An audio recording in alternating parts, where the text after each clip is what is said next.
Good evening, everyone. I am Charmaine Shuttlesworth, your purpose driven and empowerment coach, and I just recently became a published author. I want to take this time to thank all of the organizers of this expo for allowing me to come here and be a part of such an empowering event about healing yourself. I'm thrilled to be invited a second time to share in this expo and to connect with you, inform you, and empower you in one of the ways available for you to heal yourself and feel empowered. And so, the last time I spoke to you, I promised that I would be back. And here I am today. I am back with you. And in my previous discussion with you, I shared several ideas on how you can take charge of your life and boss up. Today, I will be talking and sharing with you some important lessons that I learned to help you heal and lift yourself from wherever you are. Now, today, my title will be To Change Your Life, You Must Change Your Mindset.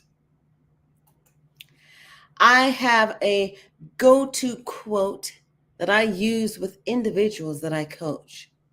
It was first spoken by a Presbyterian pastor named Stuart Strawn Jr.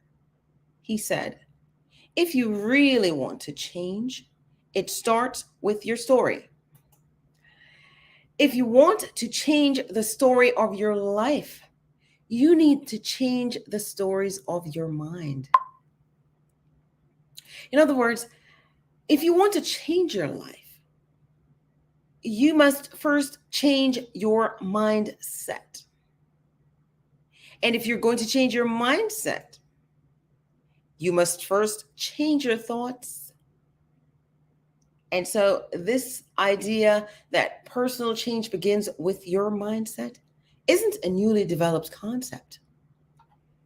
In the book of Proverbs, the Bible says, "For as he thinks in his heart, so is he."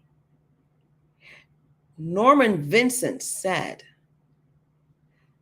Norman Vincent Peale said, "Change your thoughts and you change your world." Napoleon Hill said, "If you fail to control your own mind, you may be sure that you will control nothing else." He also said that you your only limitations are those you set up in your own minds. Your mindset shapes how you look at things and deal with the situations you encounter in life. It encompasses the sum of your beliefs, your experiences, your doubts, and the fears that you go through. Our world and how we interact in it is filtered through our mindset. It allows us to explore the various options that come our way. And it is the internal GPS that helps us to navigate our life's journey. Mindset is one of the key predictive factors of success. Because, as Henry Ford once said, whether you think you can or think you can't, you're right. So, let's describe what makes for an effective mindset as we're here today. Number one, people with an effective mindset live in the present. They don't waste time stressing over things they cannot control, nor do they ruminate over what may or may not happen. They recognize that joy is a choice, So they choose to be joyful and they deal with issues when they arise. Number two, people with an effective mindset are action oriented. Some people never go beyond planning, wishing, and dreaming. But nothing happens until you start following through on your plans. Those who don't achieve life success usually fail to implement and consistently follow their plan. A plan that is not implemented is simply a beautiful document. It gets you nowhere and you achieve nothing. Number three, people with effective mindsets refuse to be overwhelmed when facing obstacles and difficulties. They recognize that every problem has a solution that can be uncovered, even if it requires effort. They also understand that every failed endeavor teaches you what doesn't work and brings you one step closer to what does work.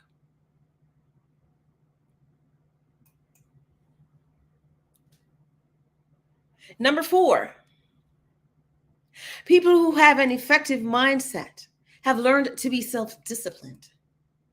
Now, this is the most important attribute to being successful. Disciplined people don't shy away from hard work. They plan what needs to be done. They consistently execute their plan. Disciplined people don't operate from how they feel.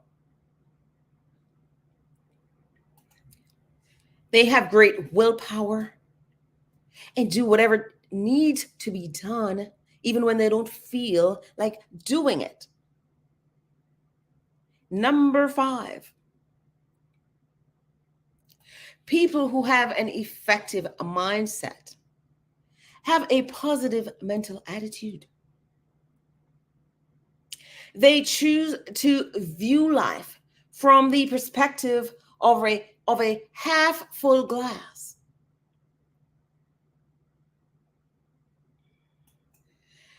They choose to view life from the perspective where they always remember that even on the cloudiest day, the sun still shines behind the cloud. And at the end of every rainstorm, somewhere, someone is looking at a beautiful rainbow.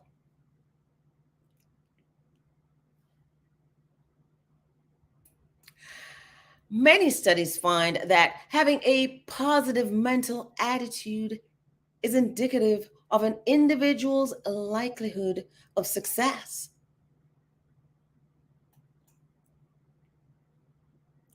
Number six, people with effective mindsets show a unique ability to recover after they experience a setback. They understand the difference between failing at something and being a failure. Excuse me. They think about Thomas Edison's 1,000 light bulb prototypes that didn't work, Abraham Lincoln's losing elections, and author Stephen King, who was rejected 30 times before finding a publisher who would publish his first book, Carrie. I remember when I decided that I would publish, it was a year ago to date. I remember sending out several communications to several publishing companies. I'd stopped counting after 20 of them. And to date, not one single one of them has responded to me. So I had to change my mindset. I didn't give up. I believed in my dream. And so I took up the challenge. I stepped up to the challenge and formed my own publishing company so that I can publish my own work.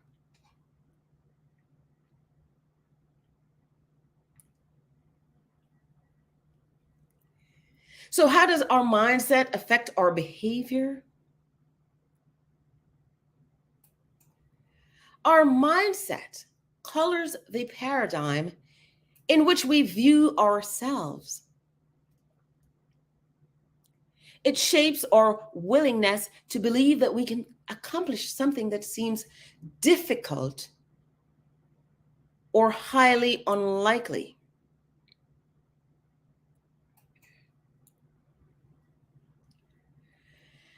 It plays a role in how we feel about ourselves and about our lives, and it is an indicator of our potential to achieve success,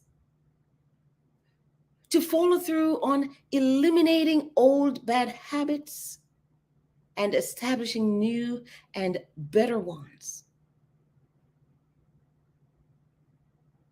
or have the commitment and consistency to do what is necessary to improve ourselves and develop new knowledge and new skill sets. Now, there are two types of people: those with a fixed mindset and those with a growth mindset.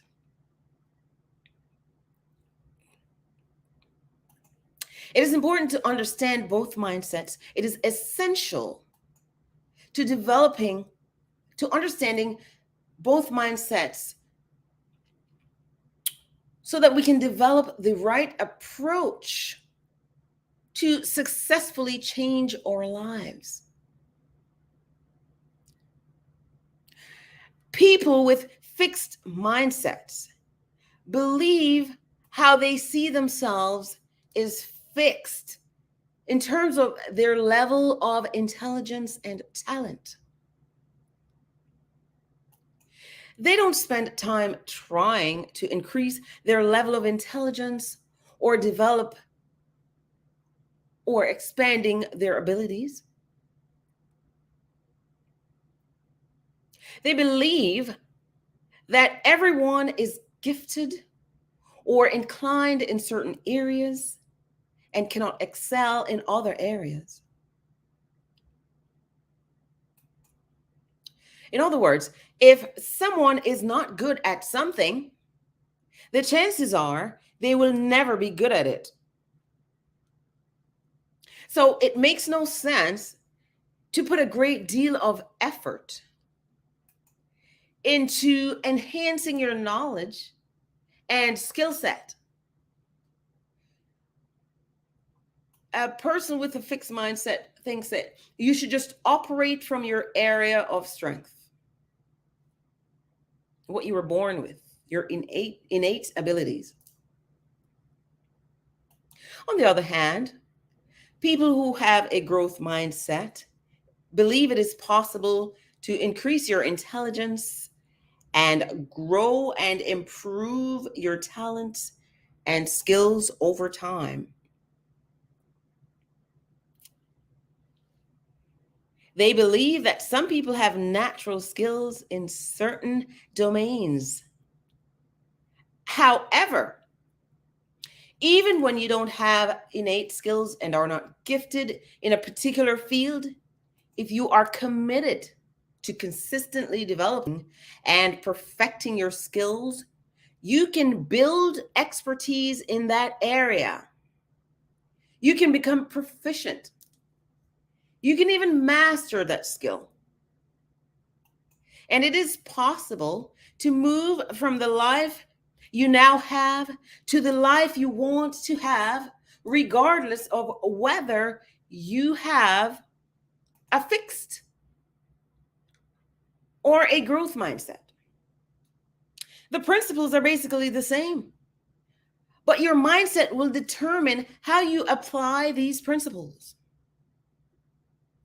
In addition to obtaining the life you desire, deciding to move in the direction of the life you want provides you with an opportunity for greater self-awareness and personal growth.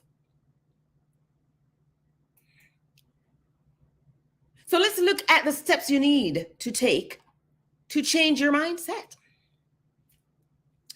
First, you have to be realistic about who you are. You have to be realistic about your strengths, your weaknesses, your virtues, and your flaws. Many of us do not have an accurate perception of who we are.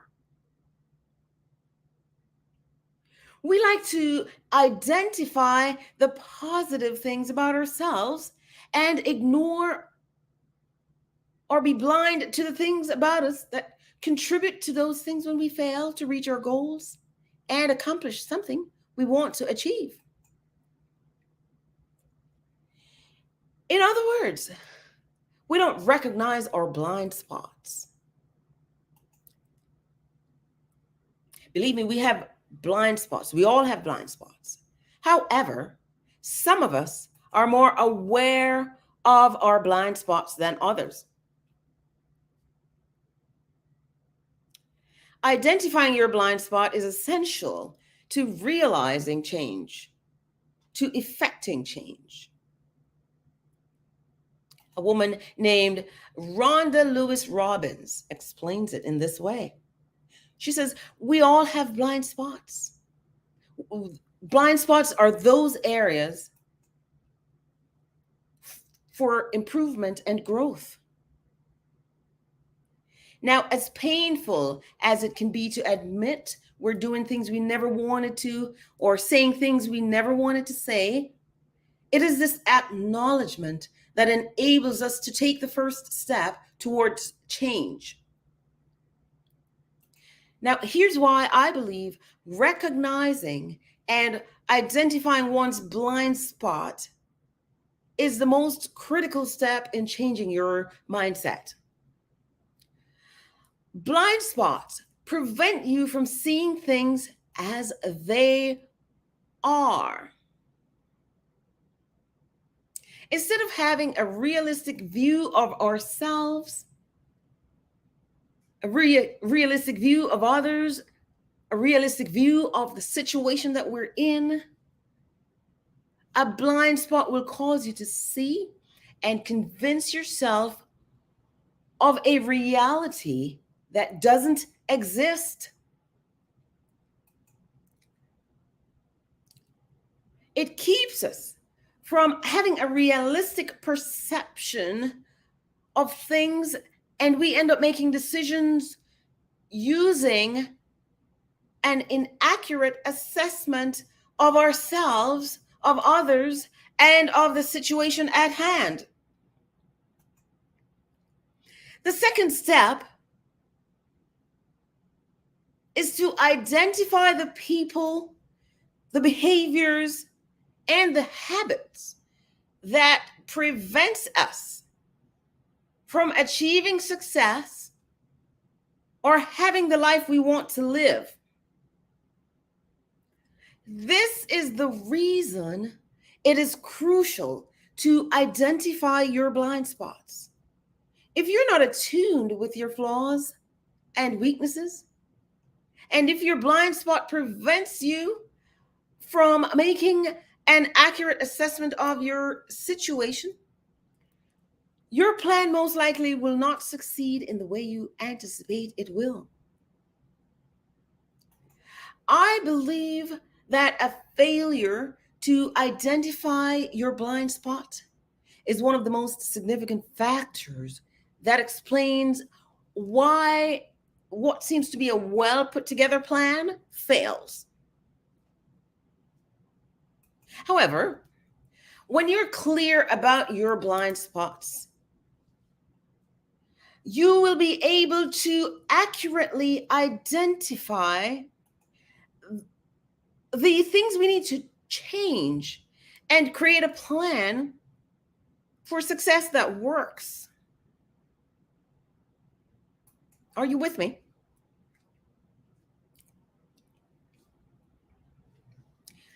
All right, let's move on to the next one. The third step is to eliminate people from your circle of advisors who will not tell you the truth when they know you don't want to hear it.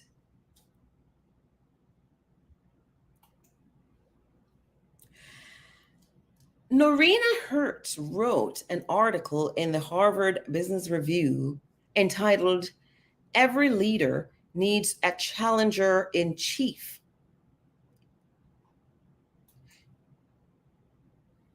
And she acknowledges that people tend to gravitate to people who echo what they already believe. However, listen to what she says. She says, dissent tends to be a better precondition for reaching the right solution than consensus. How often do you intentionally make an effort to bring people into your circle of advisors who have views, as she puts it, that are alien and at odds to your own views?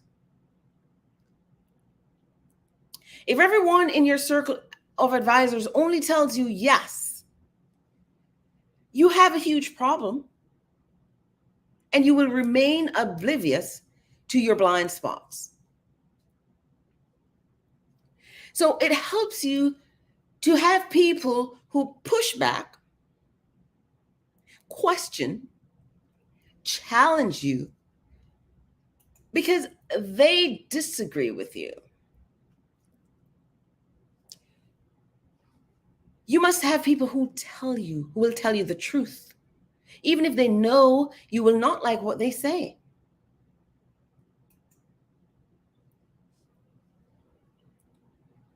If you want to change your life and change your mindset, you must make sure to include a few voices of dissent around you.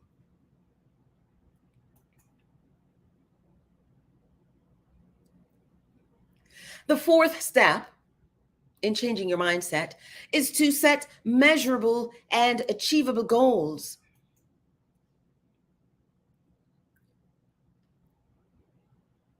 Many people make the mistake of setting goals that are measurable but not achievable. For example, if you are a couch potato and you decide you will begin jogging, it is probably unrealistic to say you're going to participate in a half marathon in 30 days. Now, for those who are not runners, that's a little over 13 miles. And the likelihood that you will not achieve that goal in that time frame is highly likely. Sorry, it's highly unlikely.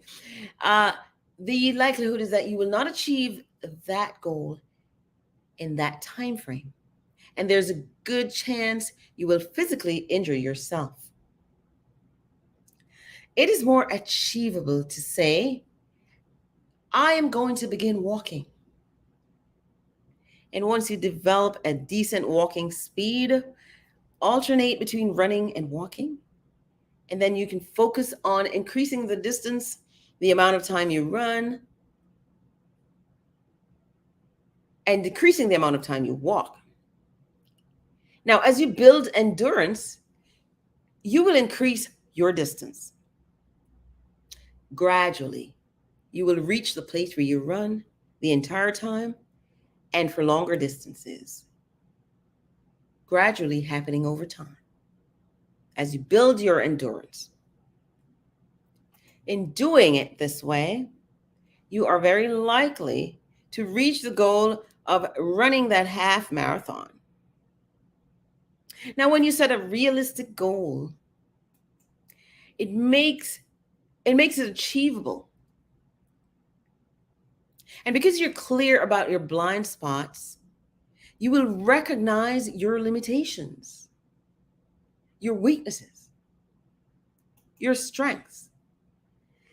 And as you put together a plan, as you factor in your limitations, so that your plan does not only allow you to assess your progress and your success, it will also be something that you can achieve. And guess what? If you don't achieve it, the only one to blame is yourself.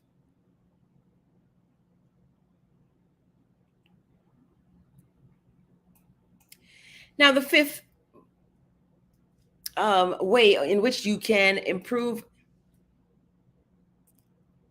and achieve or change your mindset is to be disciplined and do what you say you're going to do when you say you're going to do it. As I mentioned earlier, self-discipline is an essential attribute to your likelihood of success. Discipline requires self-control. Discipline is the ability to do the things you need to do or say you're going to do, even when you don't feel like doing it. In your journey to stick to your plan, you will encounter a few enemies. The first enemy is how you feel.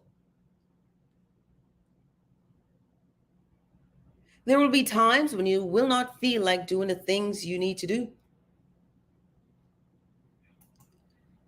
But be disciplined. Have a conversation with yourself. Go through your usual self-talk. Acknowledge that you don't feel like doing it. Then get up and do it anyway. Once you start doing it, those feelings will disappear and you will feel better about what you accomplished. The second enemy is procrastination. So often, and I'm guilty of that, we fall prey to the temptation of time. Our deadline is maybe days or weeks ahead, and so we convince ourselves to put it off because down the road we will make up for the lost time, or so we think. The problem with this kind of thinking is we don't know what surprises await us down the road, and so that is why you should take the advice of Charles Dickens to heart when he says, never do tomorrow what you can do today. He goes on to say, procrastination is the thief of time. Collar him. The third enemy is busy work. How many of us are guilty of that? I am one of them. I've been one of them. This is a close relative of procrastination. It is doing things that make you feel busy, but it does little or nothing to achieve your goals. How do you know you're doing busy work? If you have a full day, but you haven't gotten any closer to checking off the boxes of the things you need to achieve your goal, my friend, you probably spent your time doing a lot of busy work. I'll give you some examples of doing busy work. One of them is spending time checking and responding to emails voicemails and making social media comments all day. Another one is returning phone calls during work hours that are not in line with your purpose, nor does it help you to accomplish what you need to get done for that day. And so you need to stick with your purpose.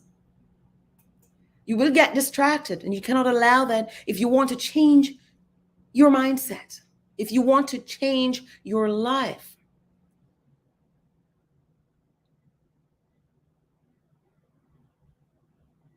Another way in which you stay busy and miss your purpose is sorting, getting involved in filing and discarding mails that has piled up, reorganizing your office or an area of your house, running errands that have nothing to do with your goal for that day or for that week or for that month. Responding to offers for freebies and completing surveys and getting involved in things that is not worth your time. You can do them later on. Registering and taking courses that doesn't apply in your personal and professional life.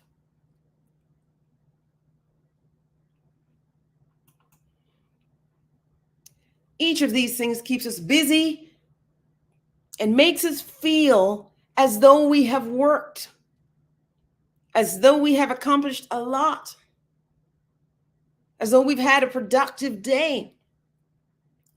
But in reality,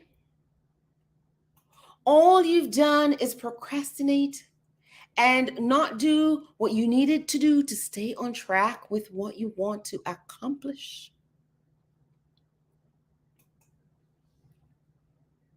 Busy work detours us from executing the important tasks because we spend time doing things that, although may be needed,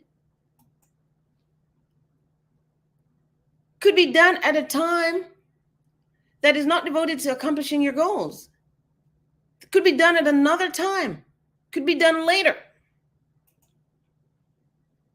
And let's be honest, responding to busy work is usually a subconscious effort to procrastinate and avoid doing what we don't enjoy or feel like doing. So here's the bottom line. Changing your life is doable, but it isn't an easy endeavor.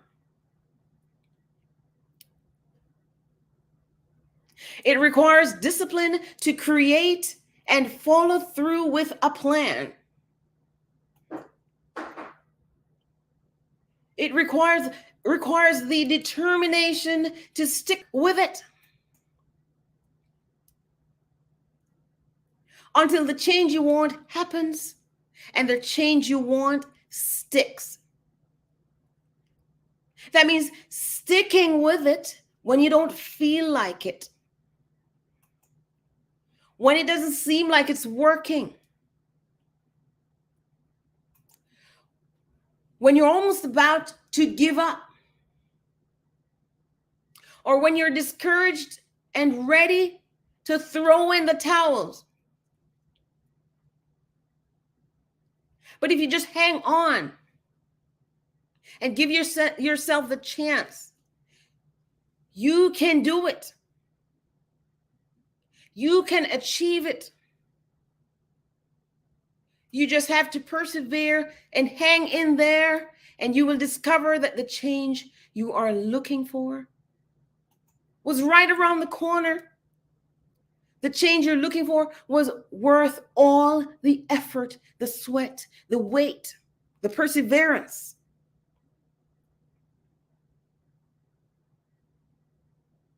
And so in closing, if you are ready to get serious about changing your life, begin with changing your mindset. Follow the 5 steps that I presented to you today. The first one is be realistic about who you are.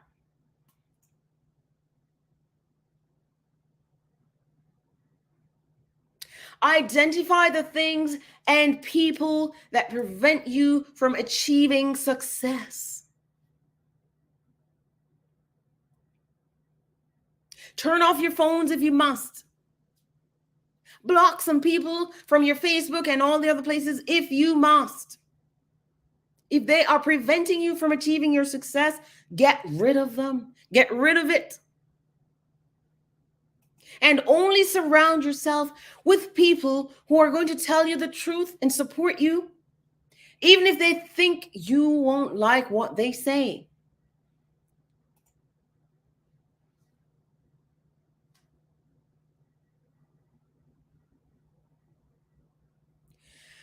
Set measurable and realistic, achievable goals. Don't set yourself up to fail by setting a goal that you cannot reach. That is counterproductive. And while you're setting your goals, be disciplined. And if you say you're going to do something, do what you say you are going to do.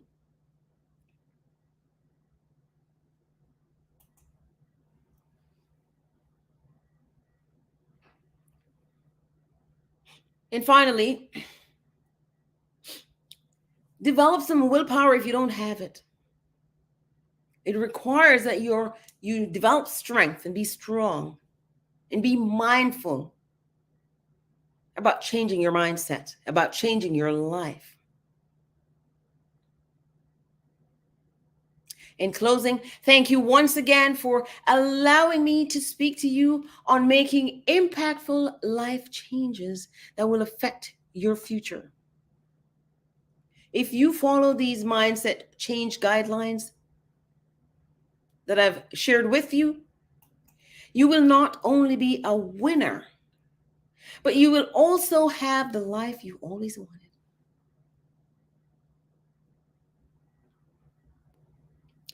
Enjoy the remaining presentations and the overall expo experience. Thank you once again and have a great time. I'll see you next time.